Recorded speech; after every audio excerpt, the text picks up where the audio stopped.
வணக்கம் sir. Sir, junior விகடனில் ஒரு கட்டுரை ஒன்று வந்திருக்கு. 3 கோஷ்டிகள், முட்டு சந்தில் வண்டி, முக்கி முனகும் எடப்பாடி அப்படின்னு போட்டு வந்திருக்கு. அதிமுகவில் நடக்கிறத சொல்கிறாங்க. அதான் 3 அணியாக இருக்காங்க. ஒரு டீம் வந்து வெள்ளுமணி தங்கமணி இருக்காங்க, இன்னொரு டீமில் வந்து கேபி முனுசாமி அவர் தலைமையில் இருக்காங்க, இன்னொரு டீம் என்ன பண்ணுறேனே தெரில. அதிமுக என்னதான் சார் பண்ணுறது? அதிமுக இருக்கிறதுக்கு ட்ரை பண்ணுறாங்க. அதே பழனிசாமி தலைமையில் இருக்கிறது வந்து கோர்ட் அங்கீகாரம் கொடுத்துருச்சு. சரி சார். கோர்ட்டால் அங்கீகரிக்கப்பட்ட அதிமுகங்கிறது பழனிசாமி தலைமையில் இருக்கு. ஓகே.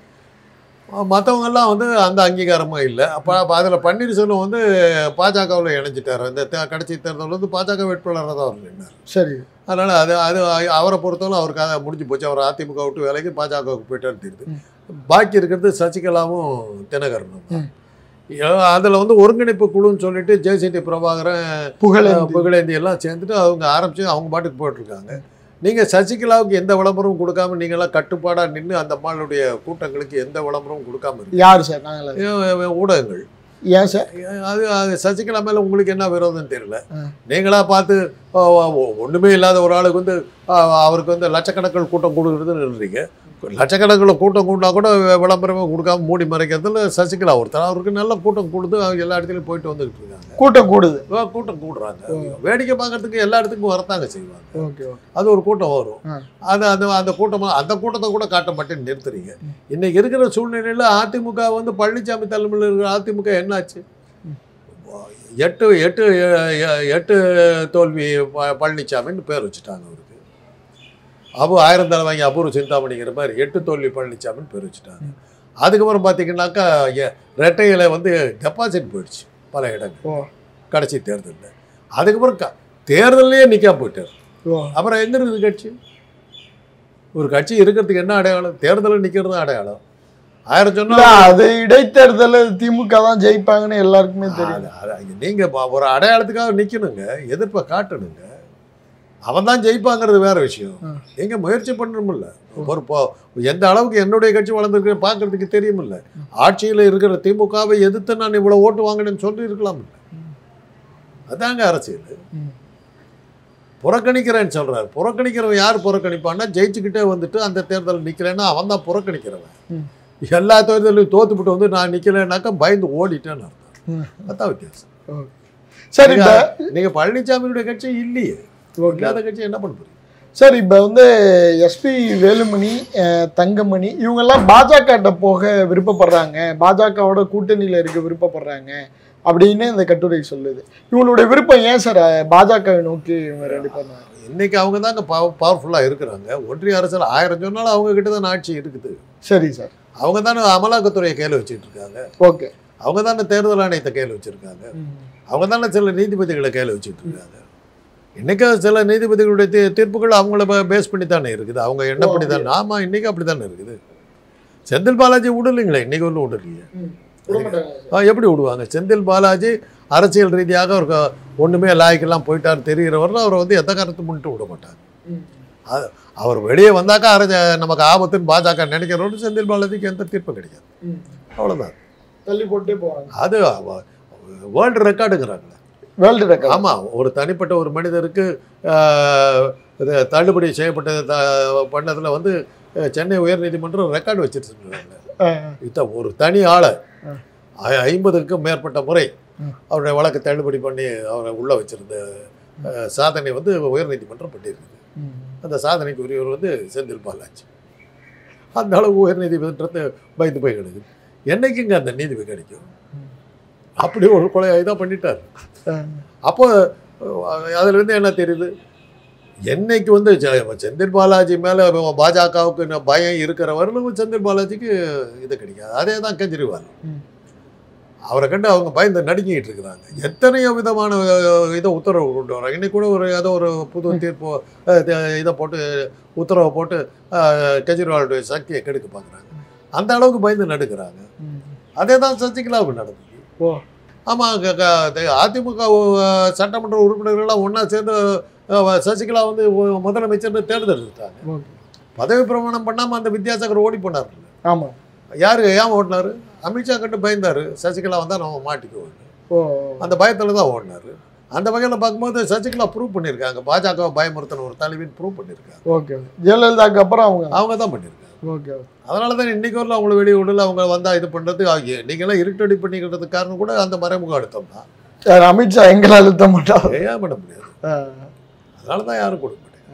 சார் கண்டிப்பாக சார். இதில் வந்து கேபி முனுசாமி வந்து என்ன சொல்கிறாருன்னா, நீங்கள் வந்து யாரையும் ஒருங்கிணைக்க கூடாது, இப்போ இருக்கிற கட்சியை இப்படியே வச்சுக்கிட்டே இருந்தீங்கன்னா நம்ம ஜெயிக்கலாம்னு சொல்கிறாரு சார். அதான் ஜெயிச்ச பிச்சு உதறி இருக்காரு. அவர் கேபி முனுசாமிக்கு பிரச்சனை இல்லைங்க, அவர் தன்னை காப்பாற்றிக்கிறது பாரு. இவங்கெல்லாம் ஒன்றா சேர்ந்தா அவரை தான் பள்ளிக்கூட தூக்கி எறிஞ்சிடுவாங்க. யாரு சார்? கேபி முனுசாமி. ஜெயலலிதாவால் ஓரம் கட்டப்பட்டவருங்க. மந்திரி பதவியிலேருந்து அவரை ரிமூவ் பண்ணி கட்சி விட்டு நீக்கினவர் தானே பழனிசாமி கூட்டிகிட்டு வந்தார். ஓ அதுதான் அவருடைய பேக்ரவுண்டு.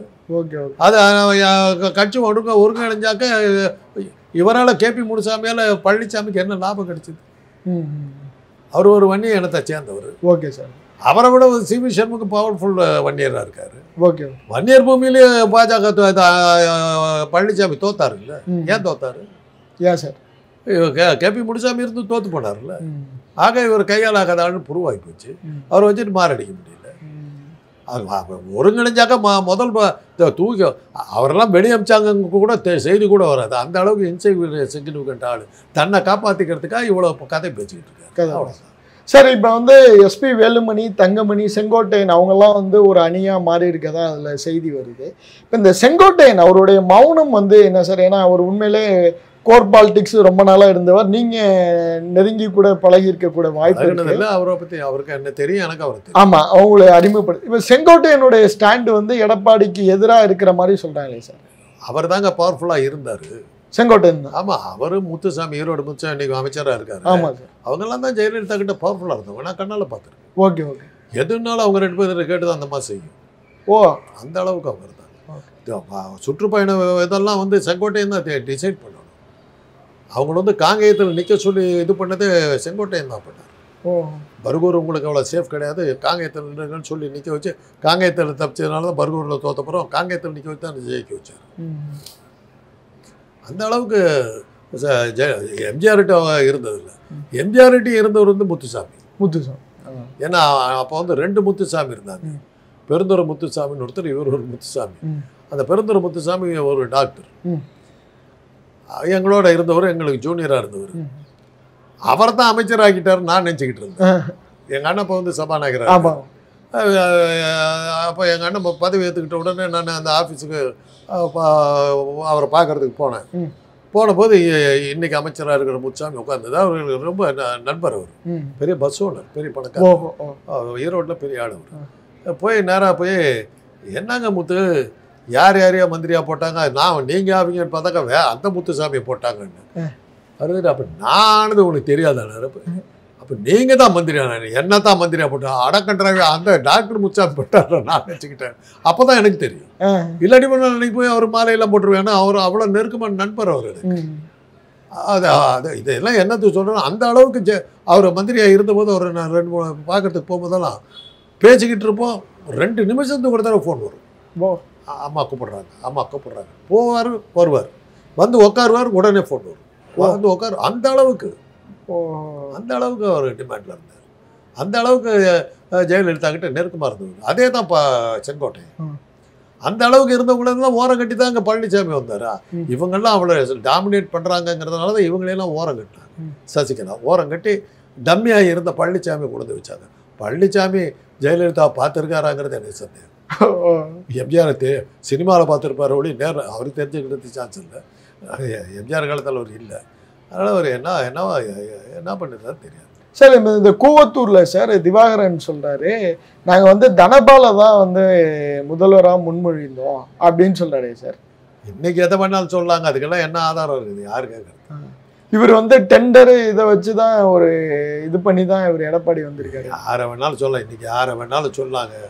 இதுக்கெல்லாம் இப்போ என்னை பற்றி என்னுடைய இதுக்கெல்லாம் பதிவை பற்றி என்னுடைய நண்பர்கள் எல்லாம் சொல்கிறாங்கன்னா, நீ சொல்கிற பேர்கள் யாருமே உயிரோடு இல்லாத ஆளுகளை பற்றி சொல்கிற, எப்படிடா வெரிஃபை பண்ணுறதுன்றாங்க. நான் சொன்னேன், நம்புனா நம்பாட்டி போ, கதை விட்றேன்னா நீ ஏன் கேட்குற, விட்டு ஆஃப் பண்ணிட்டு போய, அவ்வளோதான். அதை வச்சா அந்த காலத்தில் உயிரோடு இருந்தவர்கள் பல பேர் இருக்காங்க. ஆமாம், அந்த சம்பவங்களை பார்த்தவங்க பல பேர் இருக்காங்க. அவங்கள போய் கேளு. அந்த நான் சொன்ன அந்த நபர்கள் உயிரோடு இல்லாமல் இருக்கலாம். அந்த சம்பவம் நடந்தபோது கூட இருந்த நபர்கள் உயிரோடு இருக்காங்க. அவங்களுக்கு தெரியும். அதனால தான் நான் சொல்கிறது ஆமான்னு ஏற்றுக்கிறதுக்கு என்ன காரணம்? ஒரு ஆள் தொடர்ந்து போய் பேசிக்கிட்டு போயிட்டு இருக்க முடியுமா? ஒரு போய் அக்செப்ட் ஆகும், 2 போய் அக்செப்ட் ஆகும். ஏன் எல்லாம் பேசாமல் இருக்கிறாங்க? அதுக்கான ஆதாரங்கள் இருக்குது. அந்த சம்பவத்தில் நடந்தபோது அந்த சம்பவத்தில் சம்மந்தப்பட்ட நபர்கள் இன்னும் உயிரோடு இருக்காங்க. அவங்களுக்கு தெரியும். சார், இப்போ இந்த 3 கோஷ்டியாக பிரிஞ்சிருக்கிற எடப்பாடி தலைமையில் இருக்கிற அதிமுக ஸ்பிளிட் ஆகிறதுக்கு வாய்ப்பு இருக்கா சார்? ஸ்பிளிட் ஆகுது. ஆமாம். என்னென்ன ஸ்பிளிட் ஆகுறது? இல்லை, இப்போ இந்த செங்கோட்டையன் அணி தனியாக இருக்கிறத 10 பேருங்க. அதில் இன்னும் ஸ்பிளிட் ஆனாக்கா என்ன இருக்குது? எதா அந்த 5-6 பேர் தான் அவங்க தான் இருக்கிறாங்க. தொண்டர்கள் யார் இருக்கிறா? யாருமே இல்லை. யார் இருக்கா? ஏங்க ரெட்டையில வந்து 8 இடத்துல டெபாசிட் போகிற அளவுக்கு கொண்டு போய் விட்டாச்சு. அப்புறம் என்னென்ன இருக்குது? பன்னீர்செல்வமாவது ஓரளவு கண்ணியமான அளவுக்கு தோல்வி அடைஞ்சாரு. பழனிசாமி வெற்றிகரமான தோல்வியா சார்? ஒரு அளவுக்கு அது கண்ணியமாக இருந்தது.